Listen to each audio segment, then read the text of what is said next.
Well, it's a great pleasure for me to congratulate myself.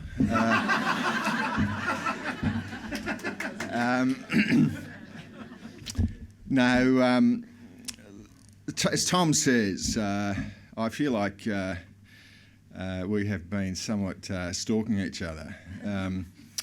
But this is a big day, a very big day. And in many respects, it is a tough day for Australia, even a bleak day for Australia, because I believe that just as Donald Trump ended the political career of Jeb Bush in 3 words, low energy guy,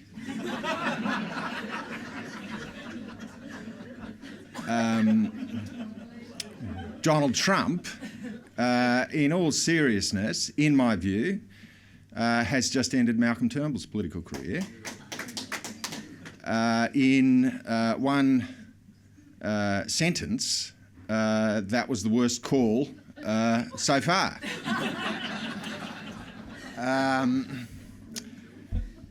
Now, my task,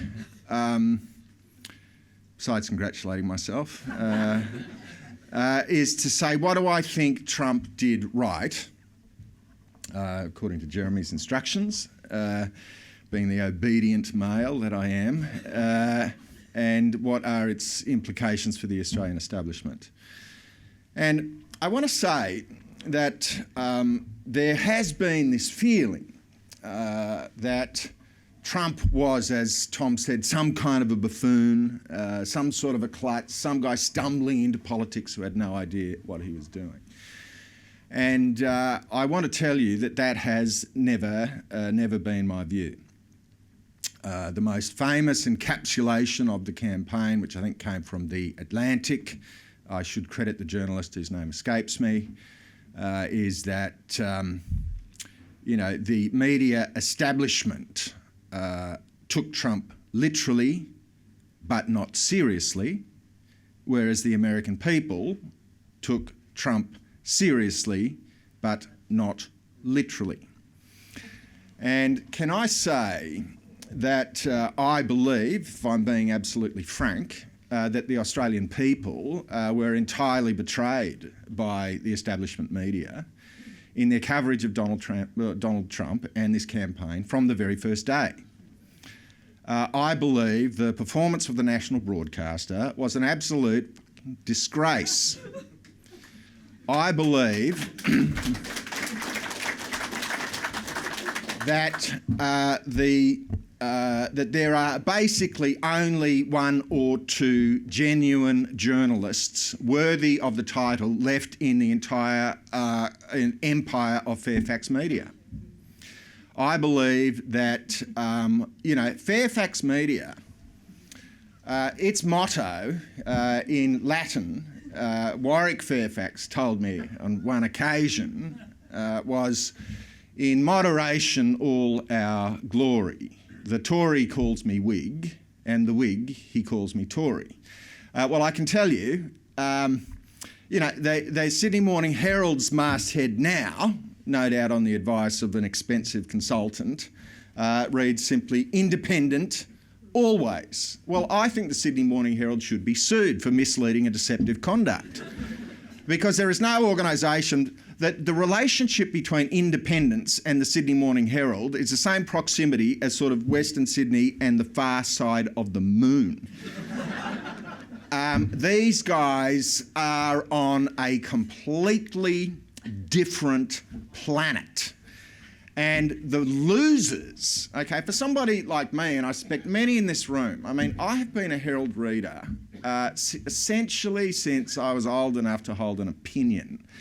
And the idea of opening the broadsheet, and the smell of the ink on the page, and the power of that masthead in that distinctive font as a journal of record, which was something which bred in me this instinctive kind of respect, a sort of reverence. And I had this sense, Edmund Burke coined the expression the fourth estate as this sort of sacred, one of the great sources of ballast to protect the citizen. And yet what we have seen, you could go from one end of the national broadcaster to the other. You could walk up every one of the sort of 11, 12 floors at Ultimo. You could knock on every single door. You could go into the back rooms of the production staff. You know, I was interviewed by the 7:30 report yesterday. The sound guy, the 7:30 report, unlike Sky, you know, turns up with the interviewer, a sound guy and a camera guy. You know, when Sky News turns up, it's one guy with a camera, a microphone and sound, all three in one. The sound guy says, you know, a bit of chit-chat. I said, oh, yeah, I worked briefly, did some work for the ABC. Oh, yeah. He said, I've worked for the ABC all my life. He said, you know, I've never gone near commercial. He said, in fact, I only watch the ABC. And then he said, you know, I have not seen a television commercial since the Montreal Olympics.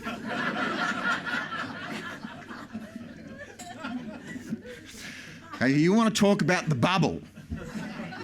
You want to know how deep inside the bubble. I mean, this is, Ultimo is basically praved up 1950s.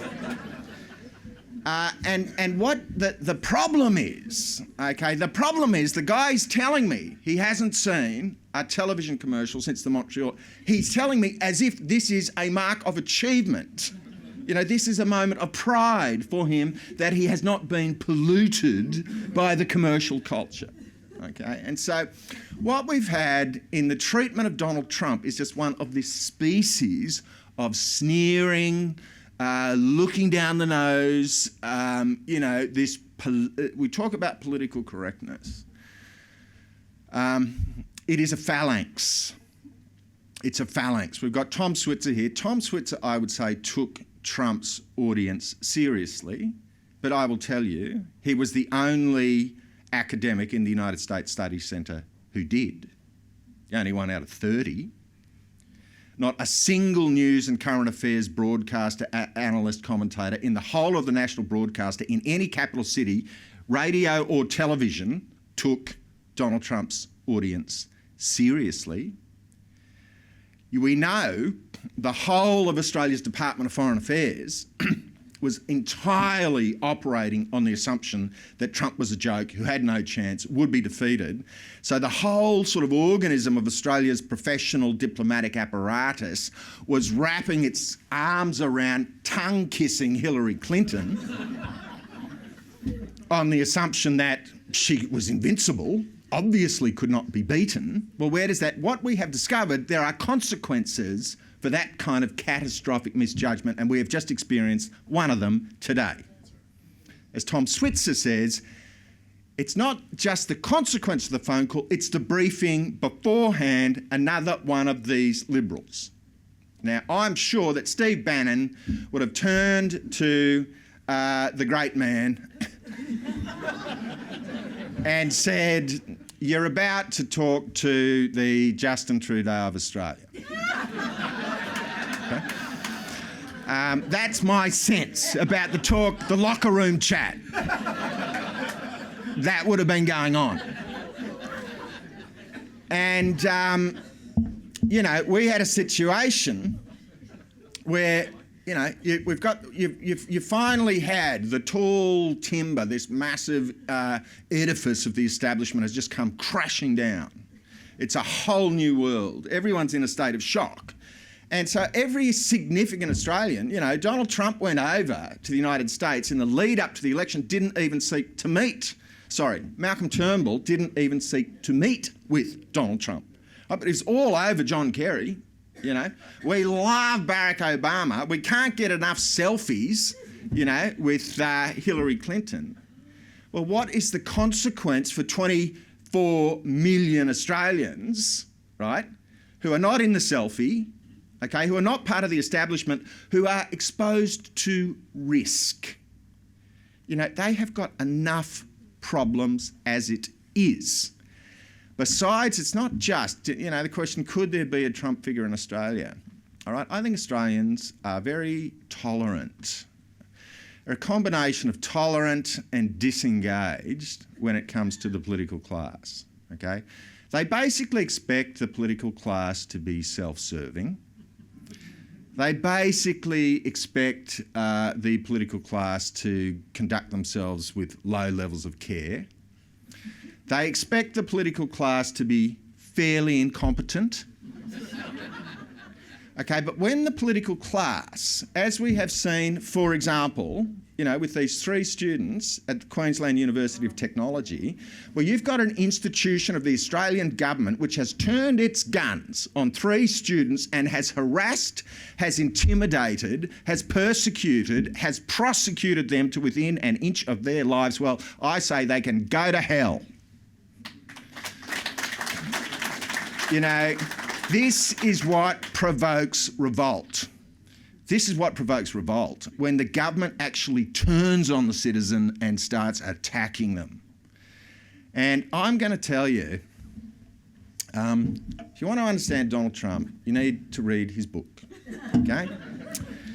If you want to understand Julius Caesar, you need to read the Gallic Wars, okay? Because Julius Caesar wrote the book, okay? And he reveals his mind in the book in his own words. If you want to understand Winston Churchill, you should read History of the English-Speaking Peoples. If you want to understand Donald Trump, you should read his book, because while he had the aid of a writer, of a scribbler, there's absolutely no doubt these are the genuine thoughts of the man himself. And in terms of saying what did Donald Trump do right, okay, the first thing was what he did right was his life before politics was a life outside of politics, okay, and it's a very human story, and it's a story we would all do well to understand. And things like his older brother Freddie was actually the better looking one of the 5 kids, who has absolutely smooth edges. Everybody loved Freddie. And Freddie got invited to all the parties, and everyone who met him thought he was a top bloke. But Freddie lacked the fire and the confidence to take on Fred Senior, who was a hard-nosed construction guy who started every day at 6 a.m. on a construction site. And Donald Trump said of his older brother, the older brother was pushed into the business, right? But he never really took to it, in part because he was always intimidated by the father, who was a hard man. And but Donald Trump talks about in the book his own aggression that he had even as a young boy. And on one occasion, he nearly got expelled for punching his music teacher because he formed the view that his music teacher didn't know what he was talking about. And then Donald Trump said he had this revelation that he had to channel his aggression into using his mind to achieve outcomes rather than physically. And he went off to a military academy in high school to learn discipline. He finished up as captain of the baseball team. But he learnt over the course of his life, watching his father, he said, I responded to the business environment and I wasn't intimidated by my father, and I found that as I pushed back, if I disagreed with my father, that he actually respected it. And Trump's 10 points in the art of the deal, if you want to understand his foreign policy, you need to read the 10 points in the art of the deal.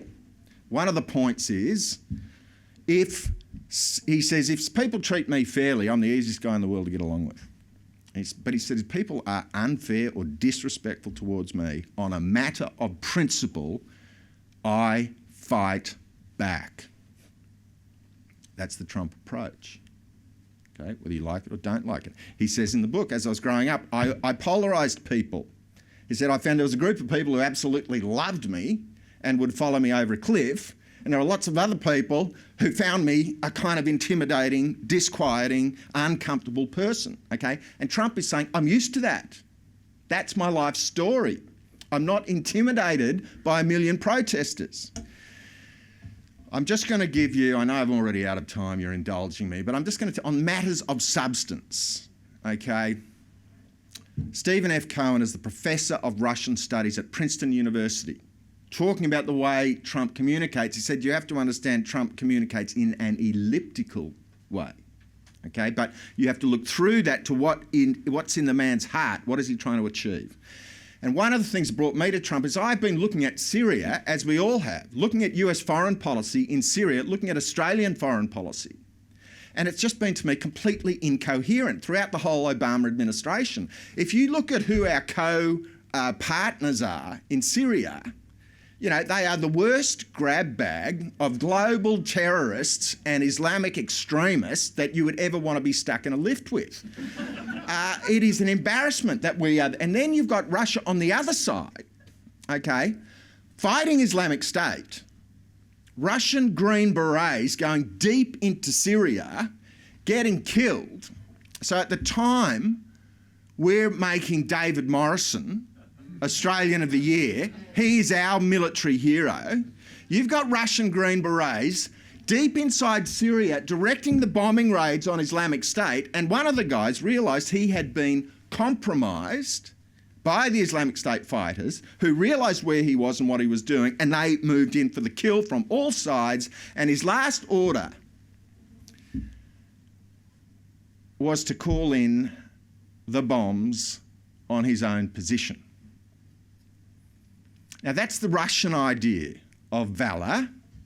Our idea is David Morrison. And we had it wrong. And the whole establishment, the whole foreign policy establishment was just grinding on with this stupid war. If you could distinguish morally between those on the side of Assad and those on the side of the opposition after Al-Qaeda and the lads had moved in, I thought, you're kidding yourself.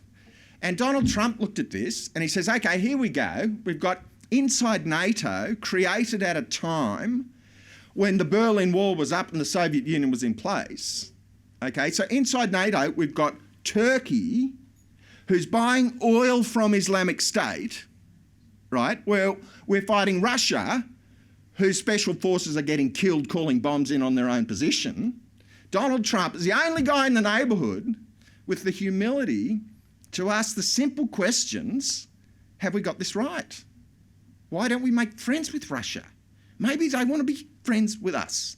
And that was the first, at that point I said, okay, I'm taking Donald Trump seriously, because he is saying the king's got no clothes. And he did it again and again and again. He did it on the wall, he did it on the UN, he did it on education policy, he said we've got to scrap Common Core. He turned around to, you will talk about an outsider.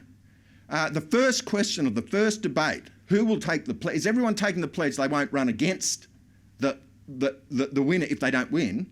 Everybody's one hand goes up. One guy. All the establishment said he's finished. You then had the News Corp hosting the debate. First time in history, a presidential candidate looked at the most powerful news network in the world and said, look, oh my God, I don't think I'm going to come. I think you need me more than I need you. That's Donald Trump. The last thing I'm going to tell you is that, I spoke to Janet Albrechtsen yesterday. She just returned from New York. She was talking to a close friend of hers who's quite a senior journalist at the New York Times. And she said, well, they had this discussion, how do you think it's going? And Mary Kessel, she said, you need to understand something. The American economy is on the balls of its feet, ready to go bang. And we've just punched through after, if you read, what was written about the flight of capital that was going to take place. When the United States drops corporate tax from 30% to 15%, can I just tell you, capital is going to move. It's already moving.